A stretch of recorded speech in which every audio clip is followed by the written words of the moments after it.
Pulumi Deployments is effectively a deployment orchestration and workflow engine. You can think of, what we started with when Pulumi started. We didn't have Pulumi Deployments. We launched this last year. What we see is, yes, you can do deployments from the command line. Humans can trigger them on demand, but most customers want to have some structure around how they're deploying. Hi, this is CEO of Pulumi and welcome to TFR Newsroom. And today we have with us once again Duffy, co-founder and CEO of Pulumi. Joe, it's great to have you on the show again. It's great to be here. Thanks for having me. Yeah, and there's so much to talk about today. Of course, we are going to talk about today. You folks announced kind of updates to Pulumi deployments where you are kind of going to focus on lifecycle management. We'll talk about data protection. Before we get into all these weeds, let's quickly talk about what is Pulumi today. Pulumi is best known for its infrastructure as code technology. So we are infrastructure as code in your favorite programming language, support over 160 different cloud providers like AWS, Azure, Kubernetes. Really can use Pulumi to provision and manage infrastructure on any cloud and apply policies and make sure there's consistency across your organization. We've also expanded the product line into additional places like deployment workflow, analytics, insights, and AI over your infrastructure, and most recently, secrets management as well. We've been covering infrastructure as code for a long time, but just first of all, to remind our viewers, second is if anything has evolved over the last 6 months or a year, how would you define infrastructure as code, and have you seen any evolution in the space? Yeah, I think infrastructure as code is really table stakes for the cloud, and I think that's the biggest evolution that I've seen is every organization, small organizations, large, everywhere in between, when they're going to the cloud, even if it's one cloud or multiple clouds, or even using providers like Snowflake or Cloudflare or Datadog, they all have infrastructure in these clouds that you need to manage. You need to spin them up. You need to create, new environments. You need to scale up those environments, evolve them over time. Infrastructure as code is a way to codify your cloud architecture using code. Most infrastructure as code is not actually code. It's YAML files or, proprietary domain-specific languages. The difference with Pulumi is you can use any programming language. So you can use Python, JavaScript, Java, .NET, any language. And that allows you to codify your architecture, evolve it using software engineering practices, test it. And it works for day one and beyond. So it works for that initial provisioning, but also works for the ongoing evolution and management of your cloud software. And so the biggest changes really are, our approach of using your favorite language has really become a lot more popular. After we launched, CDK from Amazon came out, and we're seeing a lot of people moving in that direction of using general purpose languages for infrastructure as code. Can you also talk about the impact infrastructure as code has on teams, and which teams? Interesting thing about Pulumi's approach, because it's general purpose languages, we see infrastructure teams using Pulumi, we see developers using Pulumi, we see data scientists using Pulumi. And I think it speaks to the fact that the cloud now is not just something that, the back office operations team worries about, but it's really the cloud is part of all software that we're building. And that means the entire organization.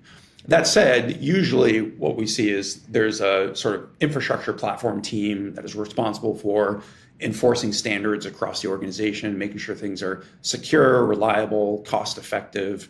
But increasingly, self-service is a topic on a lot of people's minds. CIOs, VPs, who really just want to make sure developers can spin up infrastructure on demand without having to file tickets and wait for weeks or months.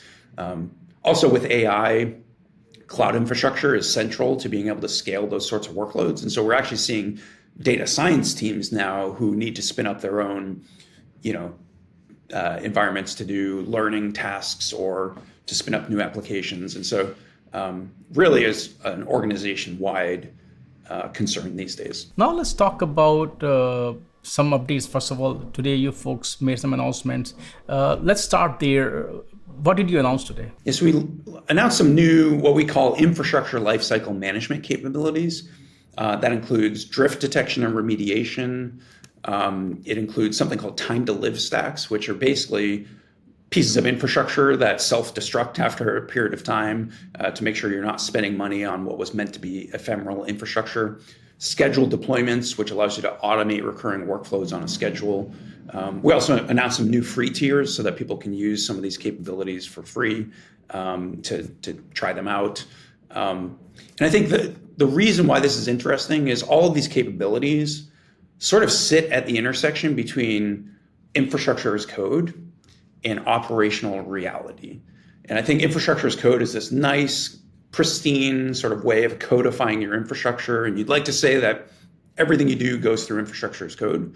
But we know the reality of having to manage cloud infrastructure can sometimes be imperfect. As people are firefighting live site issues, or maybe if you're a retailer, you need to make sure you're not going to deploy on Black Friday or something. People have these sort of edge cases and they have to sometimes break glass.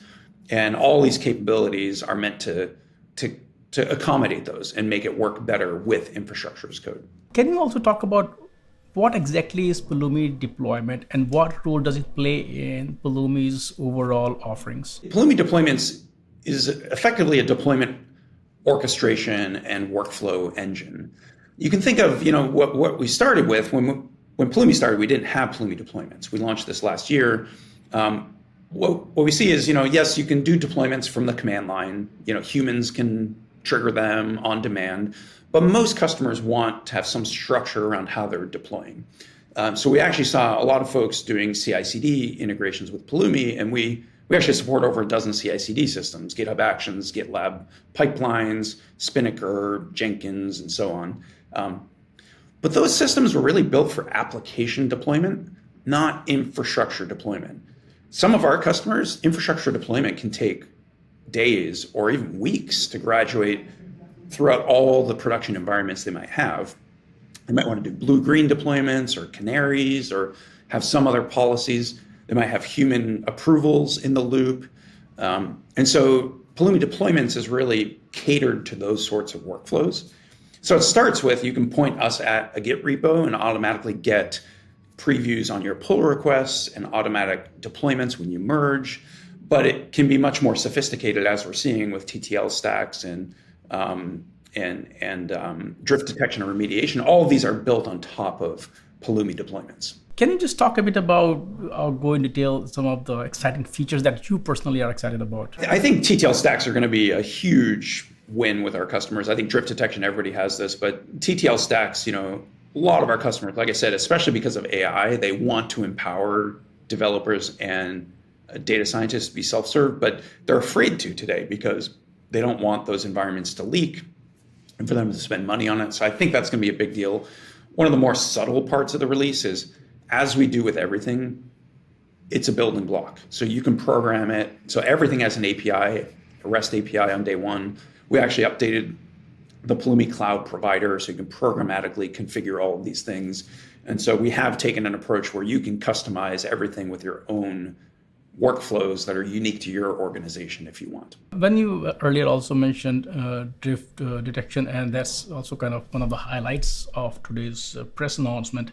Talk a bit about two aspects, of this update to Pulumi deployment. One is security, and one can be efficiency. Efficiency can also mean in terms of saving teams time as well as cost.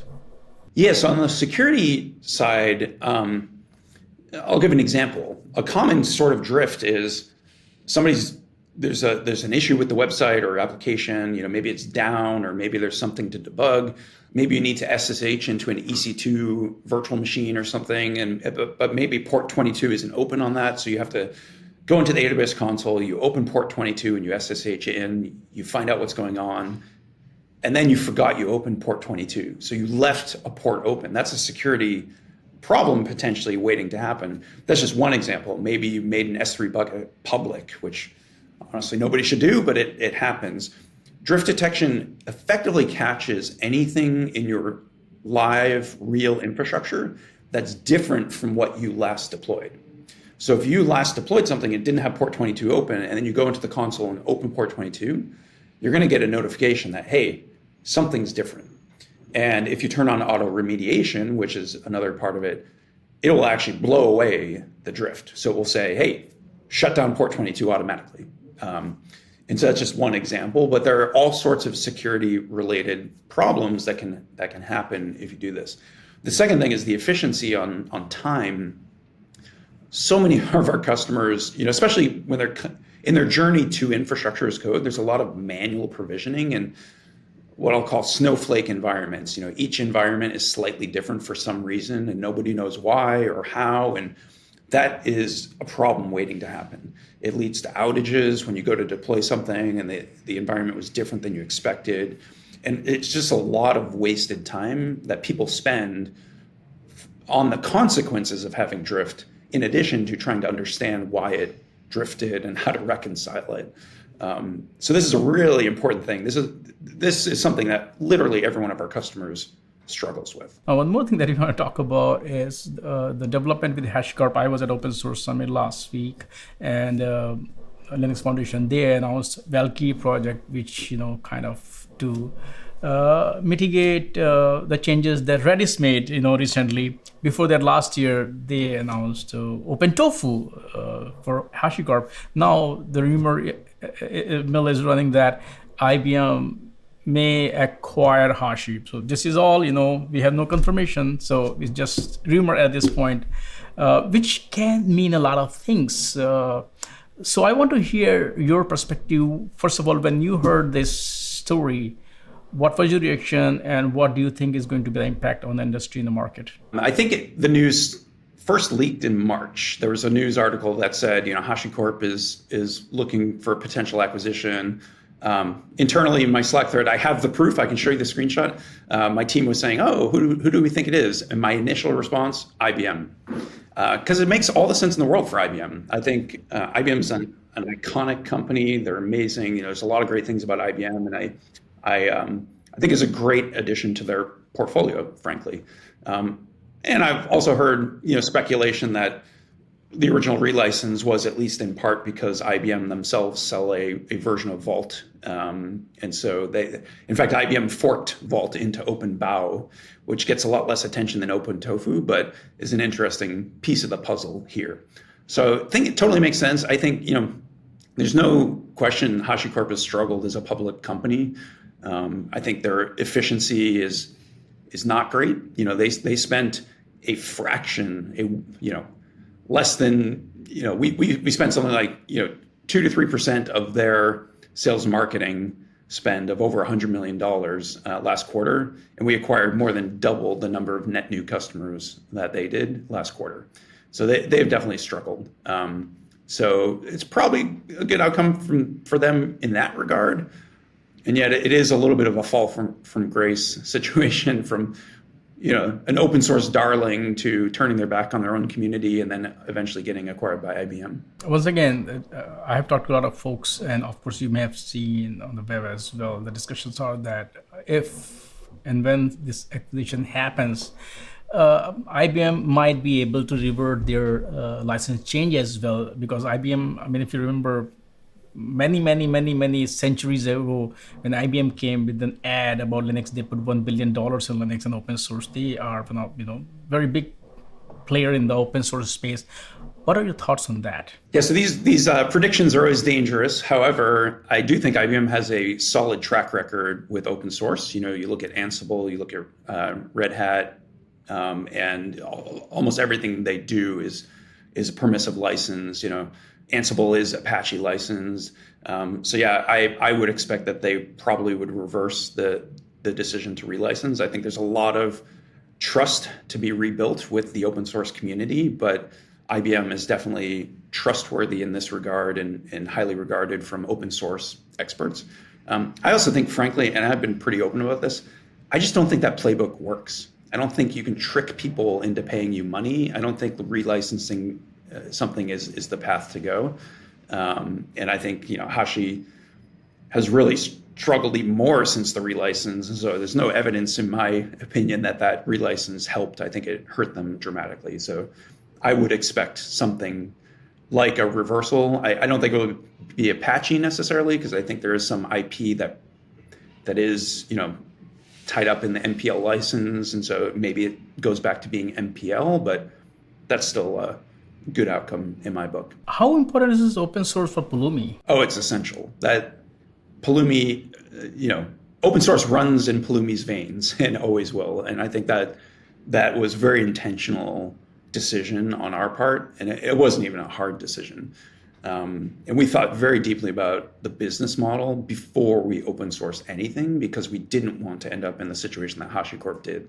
I think you look at the heritage of the company, they started an amazing, innovative set of open source projects with no approach to commercialization. And then they sort of had to back themselves into building a business out of it.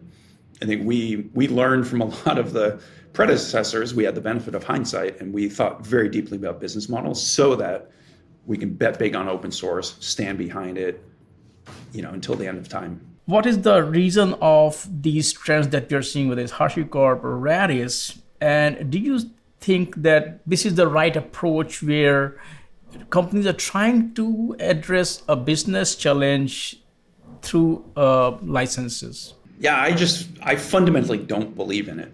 I think you can't have your cake and eat it too. Like, either it's open source or it's not open source. You got to decide. And we embrace open source and all that implies. But I think people get confused. When you build a business, you're making money. Like, this kind of the definition of business. You start a business, you make money, at least a for-profit business. To make money, you have to have something to sell. To sell something, it needs to be of value, and it cannot be free. Open source is free by its very nature. Like, free is in beer and free is in free speech. The Richard Stallman thing. Like, it's free. You can't. So to build a business, you need to have something of value, and you need to sell that. And I think if all of your value is in the free thing, you're going to struggle. And for us, that's why we took the approach we did. The analogy I draw is like Git and GitHub.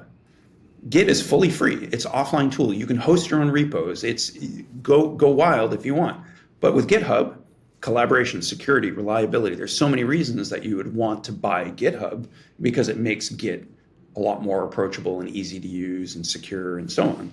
For us, Pulumi is like Git, the open source. Pulumi Cloud, the thing we sell, is like GitHub. And you can use one without the other. We don't force you. But I think you look at Confluent, they've done a great job at this. You look at MongoDB with Atlas, they've done a great job with this. There are companies who've done a fantastic job, but there are people who have struggled as well. Because of these changes that companies do, and sometimes these are like, HashiCorp, very reputable. People used to look up at that, like Red Hat model, HashiCorp model. Is this going to also deter new startups from choosing open source as their, model for collaboration? First of all, I don't know about your opinion, but I don't think that open source is a business model. It's a collaboration model. Code writing is the easiest part. Collaborating, bringing people together is the challenging part.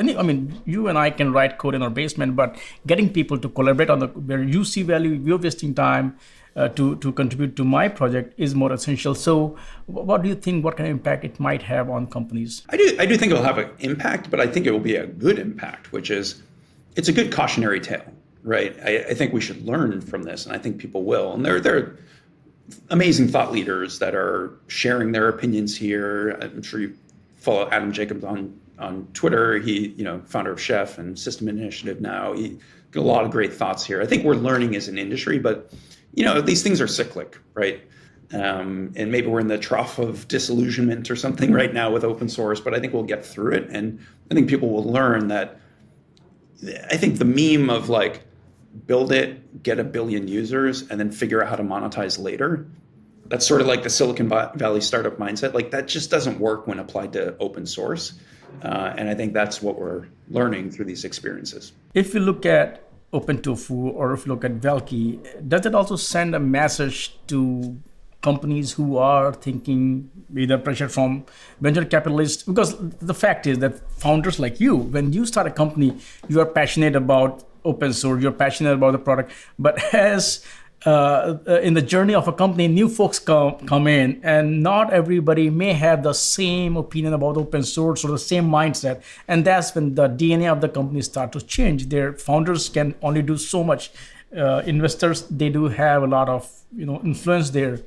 But will these two projects which are backed by one of the biggest organization out there, Linux Foundation, which has, once again, support of one of the biggest players out there. That dude, no, just changing open source license is not going to solve the problem, because somebody's going to fork it and you will actually be in trouble because the whole community will move with the project.